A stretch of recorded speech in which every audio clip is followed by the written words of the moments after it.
Hey guys. This looks very strange. It's Marie from Just Add Books, and I promised Chris that I would do a vlog for the readathon today, which will be because I'm tired. We took Patrick to the park with his cousins and they were all running around, and I'm like, okay. Once again, I'm starting early because of my time zone and I'm planning to start about 4 o'clock, which is in about 15-20 minutes or so. So I'm going to talk about the books and food for Lit Connection, of course. And then by the time this is uploaded, hopefully I'll have at least finished one book and not be a fail like last year when I read 1.5 or something. So let's start with the food, shall we?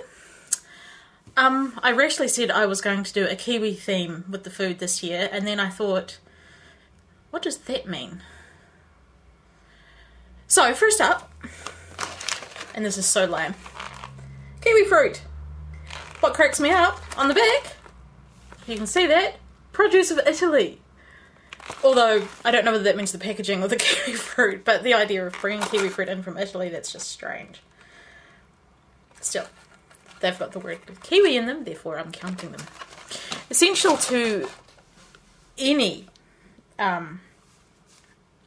lazing around book reading on a Saturday afternoon that a kiwi might be doing: salt and vinegar chips, and to accompany them, dip made from Maggie's onion soup and Nestle's reduced cream. Absolutely essential to any, like I say, any party, any kiwi lazing around on a Saturday afternoon will have these things. And I forgot something, hang on a sec.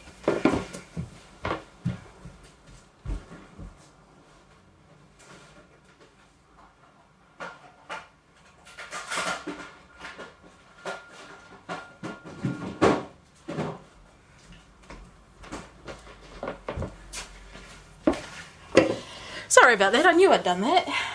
Food wise, let's carry on with the food. Whittaker's chocolate, made in New Zealand. They make peanut slaps too, but no, this is not a peanut slap. You don't need to know that. And this is the ice cream that I was telling Lit Connection about, that is made only south of Christchurch. Steep South ice cream, which is made here and in Christchurch. And this is Hokey Pokey flavoured, which is basically the best ice cream in the world. And for beverages, since I don't drink, otherwise I'd be having beer, like Spates, which is southern, we have L&P, Lemon and Pyro, which is world famous in New Zealand. Very New Zealand. Alrighty, on to the books. Now, I've gone all optimistic again, like I do, and I have 9 books. So let's start with the ones I've already started. And I was reading this with Roka Lisa last weekend, and she's well ahead of me. And she actually finished it. But I'm enjoying it very much. I'm going to finish that first because I've got about half of it to go.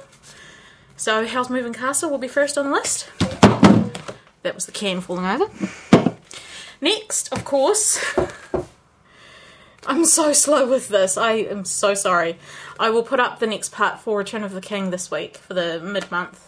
But as you can see, I haven't made the biggest dent in that yet, but once I've finished Howl's Moving Castle, I will move on to finishing this, so that I can at least start Return of the King in April. That would be nice, wouldn't it?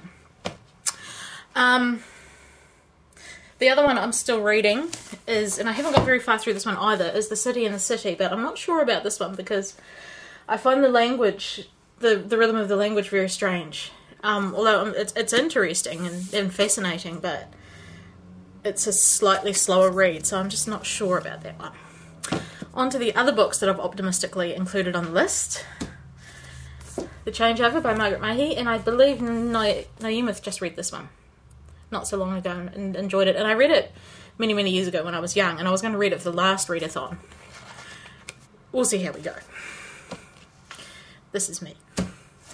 And I also have Salt by Maurice G, so I've actually got 2 Kiwi books in there, which is quite good for me. It's another young adult novel, and this is it's a dystopic novel that is about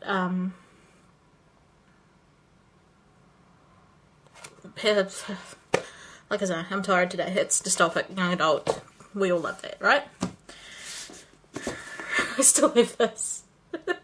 Still haven't read it. It's still staring at me from my nightstand every day. So I thought, well, I'll put it on the list anyway, and then we can just see how we go.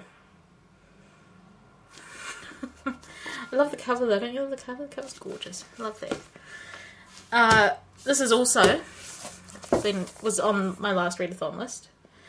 And my argument then was I should be able to read it because it's short, and then I never did. We'll see. I really want to though, because I love Marquez and I love his language, and ooh, I want to read 100 Years of Solitude again now. I've only read that 3 times. And second last,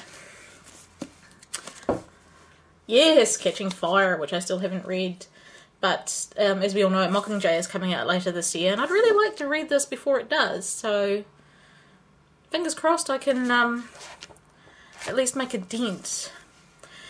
And because I'm doing a Once Upon a Time challenge, and I keep forgetting that I am doing a Once Upon a Time challenge, and I signed up for short story weekends.